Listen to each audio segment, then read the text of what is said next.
Arsenic দূষিত জলের সমস্যা থেকে মানুষকে রক্ষা করতে এবং জলের অপচয় রুখতে রাজ্যে কিন্তু বড় পদক্ষেপ তৈরি হচ্ছে বৃষ্টির জল সংরক্ষণের মডেল গ্রাম। রাজ্যের একাধিক জেলায় ইতিমধ্যেই কিন্তু শুরু হয়েছে রেইন ওয়াটার হারভেস্টিং প্রকল্প। আর্সেনিক প্রবণ এলাকায় নিরাপদ পানীয় জল নিশ্চিত করতে এবং গ্রামীণ মানুষকে সচেতন করতে এগিয়ে এলো রাজ্য সরকার।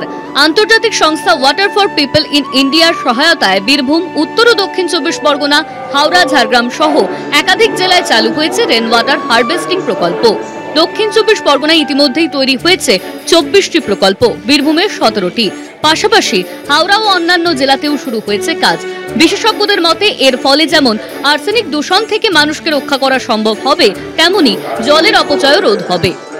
So how the surface water, there are other ways surface water can be treated and then can be used for drinking, seta hote pare. Rain water can be used for other purposes as well as storage also, plus reuse in the toilets and যতটা আমরা like storage like করতে পারি আর কি water কে সেগুলো, plus আপনার livelihood নিয়েও it is related। আমরা বিভিন্ন models like water harvesting structures plus water harvesting structures model যেগুলো আছে আমাদের কিছু কিছু জায়গায় আমরা কাজ করেছি with partners like আপনার রিজন ফারো মডেল, তারপরে আপনার লাইক যেখানে জলের ব্যবহারটা ফিশারিজের সাথে হতে পারে, প্লাস ক্রপিং প্যাটার্ন একসাথে in a particular area of land, দুটো কম্বাইন্ড ওয়েতে like people can benefit that.